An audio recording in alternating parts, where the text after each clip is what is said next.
Week 8 of the NFL season is upon us, and the Ravens are set to take on the Cleveland Browns in the first divisional matchup between these two teams of the 2024 season. This game is going to be a bit of a mystery on offense for the Browns, with quarterback Deshaun Watson going down with a season-ending injury last week against the Cincinnati Bengals. Jameis Winston has already been named the starter for this matchup, but without wide receiver Amari Cooper, the Browns' offense will mainly be relying on wide receiver Jerry Jeudy, tight end David Njoku, and running back Nick Chubb, who made his season debut last week in his first game back from a devastating knee injury last year. Despite the question marks around the Browns' offense, many Ravens fans, including myself, have our own question marks surrounding the Ravens' defense, and not only about how they'll face the Browns' offense in Week 8, but how they'll address their late-game issues going forward for the rest of the season. The Ravens' offense, on the other hand, is much less in question, as it's currently one of, if not the, best offenses in the NFL. Ravens fans know that with Lamar Jackson under center, this team always has a good chance to win, but with Chubb back in the lineup and what many believe to be improved QB play from Winston, it's anyone's guess how this AFC North divisional matchup will go. With all that said, let's get to it.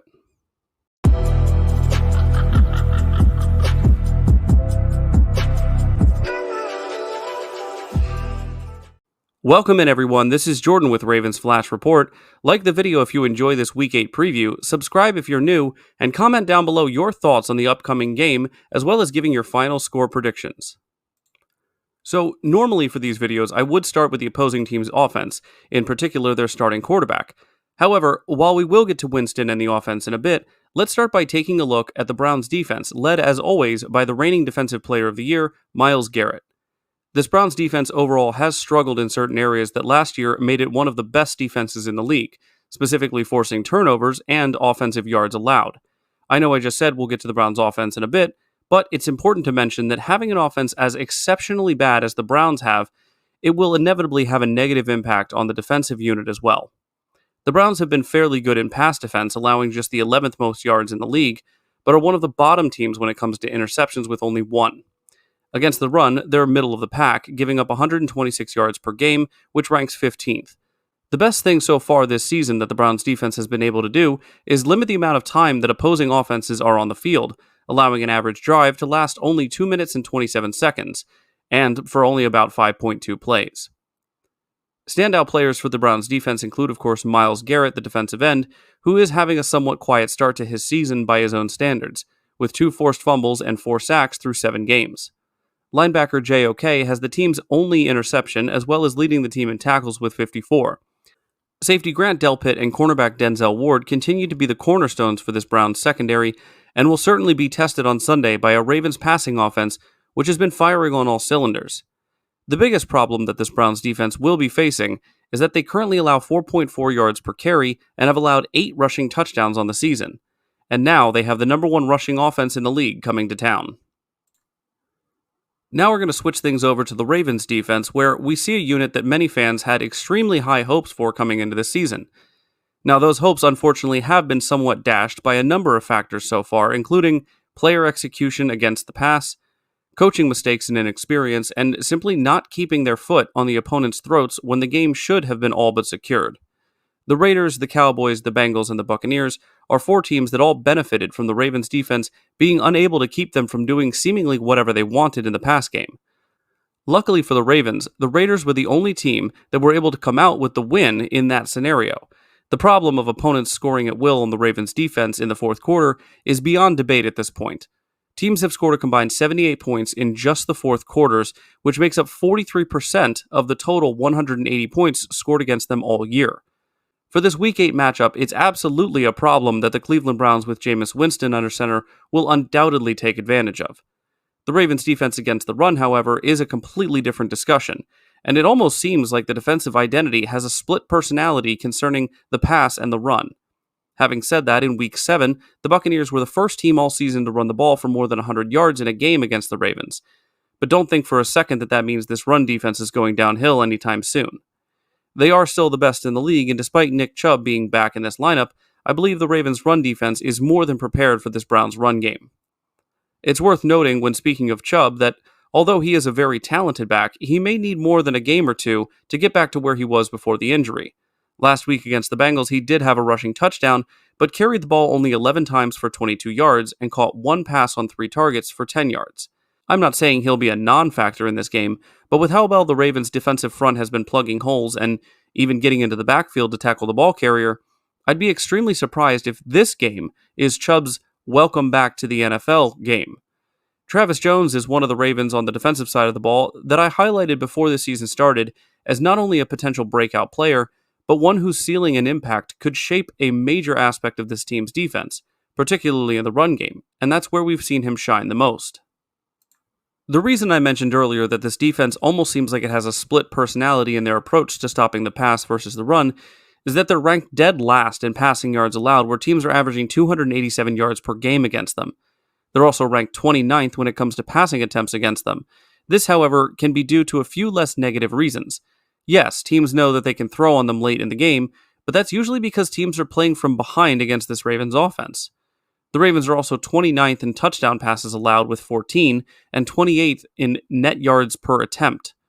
Against the run, however, they are the best in the league, allowing only 479 total yards and 3.3 yards per carry, partially due to having the third fewest attempts against them, which is largely due to what I mentioned before.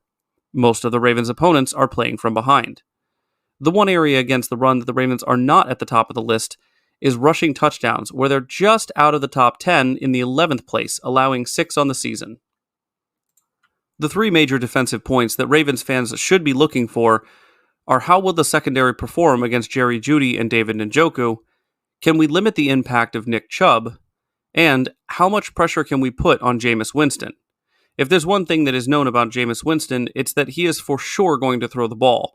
And as he is the only quarterback in NFL history to have at least 30 passing touchdowns and 30 interceptions in one season, it's not necessarily always the offense he throws the ball to. Let's go ahead and stay on the topic of Winston and talk about this Browns offense to try to understand not only why they've been so bad through the first 7 weeks, but also why that may change with Winston under center and Nick Chubb in the backfield. The Browns are the only team in the NFL this year who have yet to score 20 points in a game.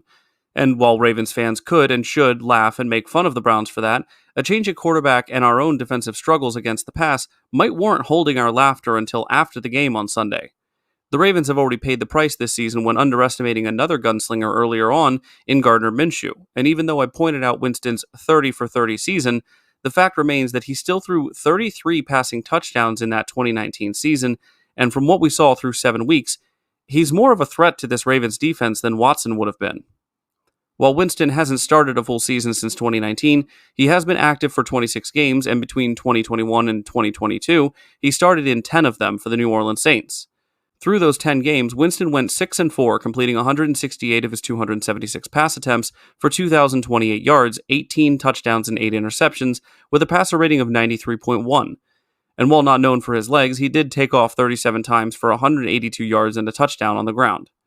Speaking of the ground game, the Browns have been extremely poor running the ball, only breaking 100 yards 3 times, with 660 total on the season, which has them ranked 28th.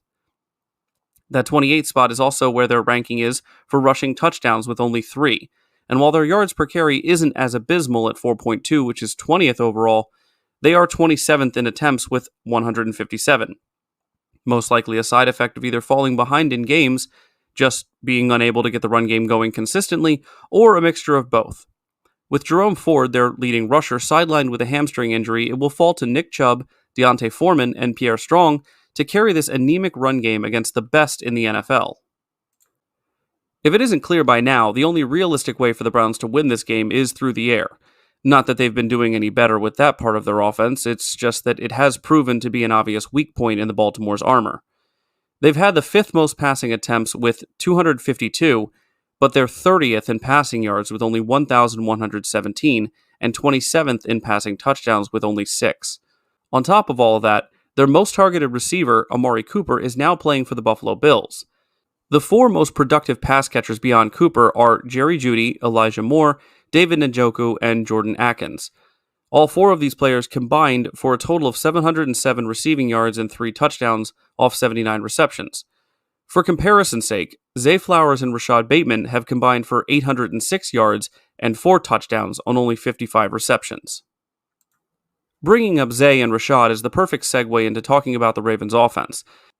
As I stated earlier, and I don't think it's hyperbole at all, the Ravens' offense is probably the best in the league right now. When I say that, I'm talking about how well-rounded they are in the passing game and the running game, as well as the amount of meaningful contributions from almost every offensive player on the team. Yes, Lamar Jackson is the MVP frontrunner, and Derrick Henry is on pace to break the single-season rushing record. But while these two players are trading the AFC Player of the Week award back and forth, the other members of this offense are a huge part of the complementary football we're seeing in Baltimore that has led to this 5-game win streak. Without an effective passing game or threatening pass catchers down the field, defenses would be able to completely focus on stopping Derrick Henry in this Ravens ground game, and teams have certainly tried that this season. Against the Bengals in Cincinnati, Henry was held to only 41 yards before his huge run in overtime. Without the Ravens' pass catchers like Zay Flowers, Rashad Bateman, and Mark Andrews, the Ravens never even make it to overtime, let alone win that game. During this 5-game win streak, it hasn't been just one player standing at the top every week. The baton has been passed almost weekly from guys like Justice Hill in the Bills game to Flowers in the Bengals and Commanders game, and then it was Bateman and Andrews that stole the show against the Buccaneers. Having said that, the effort and performance from both Henry and Jackson cannot be overlooked, as both are playing at historic levels. During the 5-game win streak, Lamar Jackson has thrown for over 1,200 yards, 13 touchdowns, 1 interception, and has a passer rating of 137.2, while averaging nearly 58 yards rushing per game and adding 2 rushing touchdowns.